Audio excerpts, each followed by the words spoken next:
Now I got heartbroken by a grown man who took my virginity.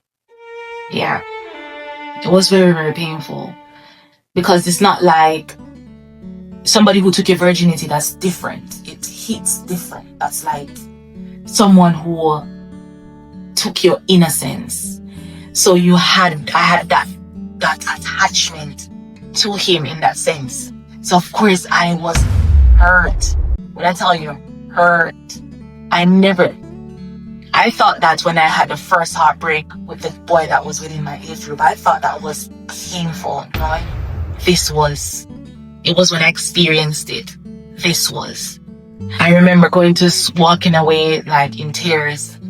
I'm going to school and I had to dry my tears before I reached in class. But I remember being in class and I could not concentrate for the love of nothing. I could not eat. And mind you, I love my food. Who knows me knows I love my food. I could not eat. There's nothing that could entice me at all. Right? I remember when we had our first break, I left the school. So we went on break, our first break, and I left the school to go to his house. So I jumped in a taxi because I was adamant to find out like what's going on because I could not concentrate and he was not giving me any answers. So jumped in a taxi, went to his house.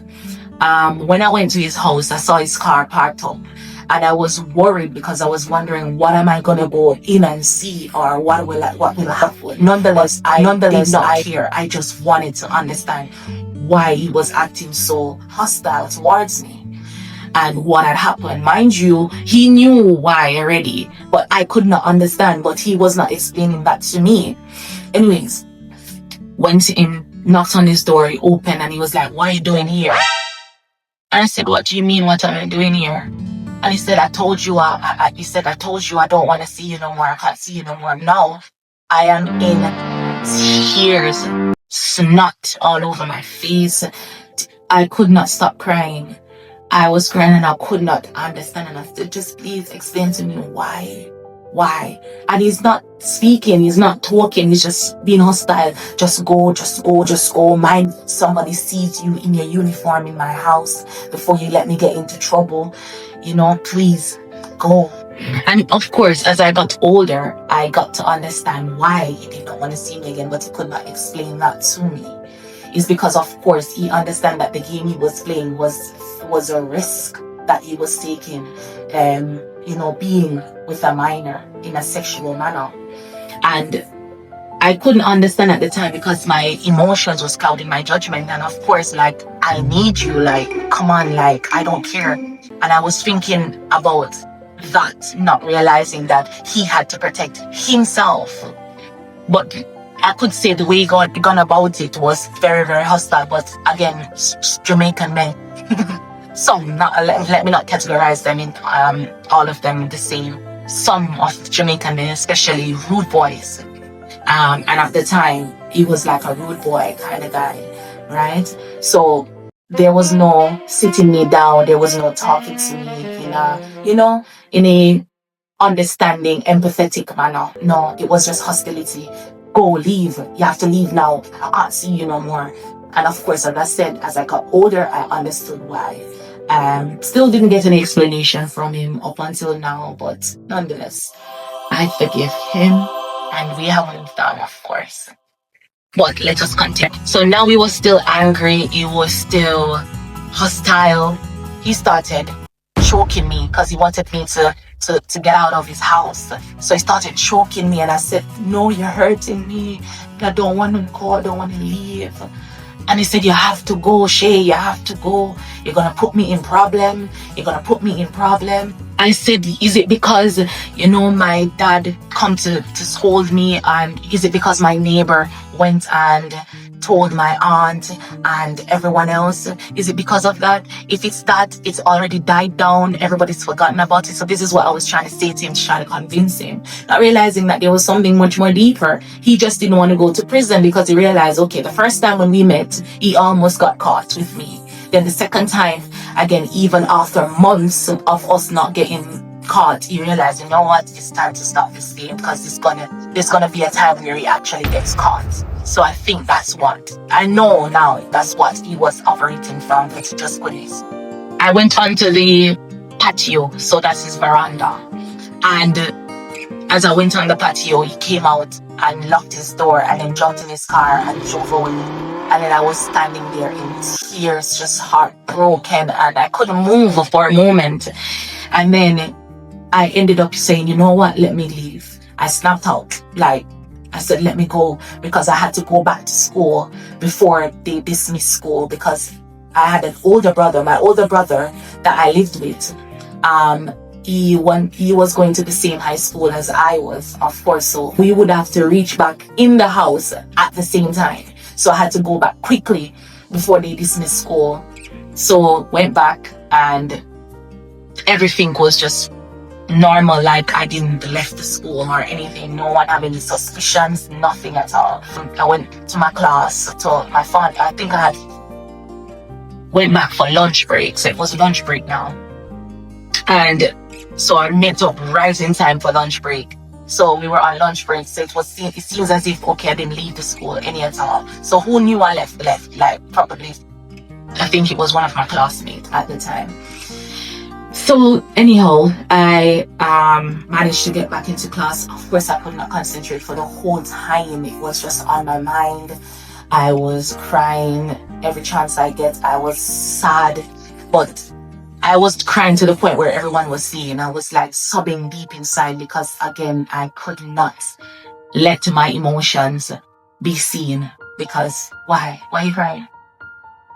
You know? So now the time had come when I had to move to my dad.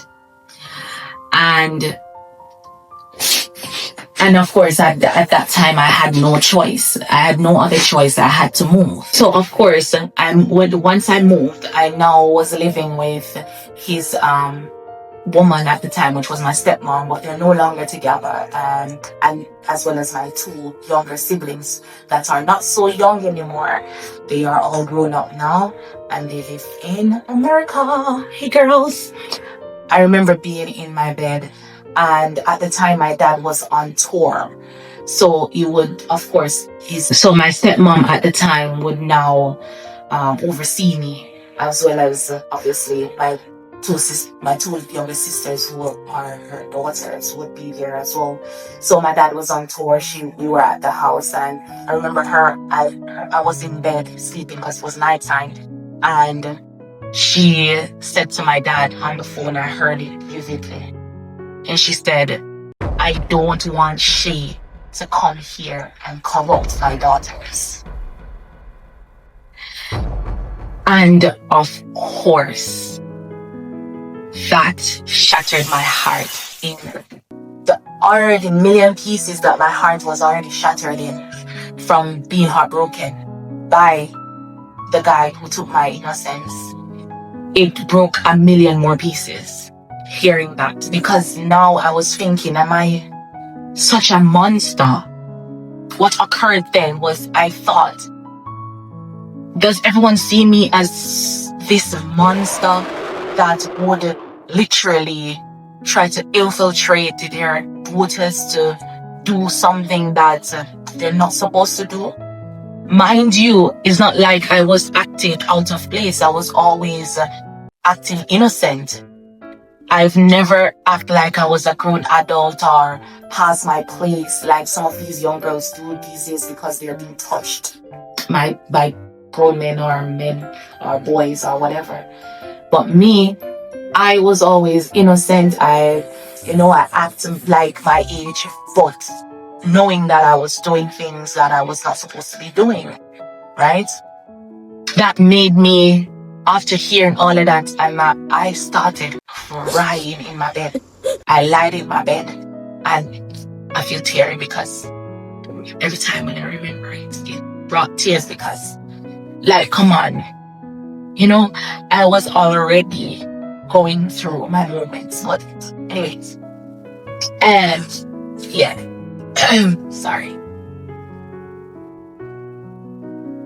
Anyways, I was going through my moments, and then when I heard that, I cried. And up until now, my stepmom, so she's not my stepmom anymore because her and my dad, they're no longer together. That's it. She don't even know that I heard this conversation, and I never repeated it to anyone. It's just now that, of course, I'm sharing my testimony that had to come to play, right? Anyways, I felt hopeless. I felt fearful. I felt alone. I felt rejected. I felt abused. I felt unwanted. I felt so many emotions in just like a split second. And I was going through it on my ones. Like, everyone was like looking down on me. It was heavy. It was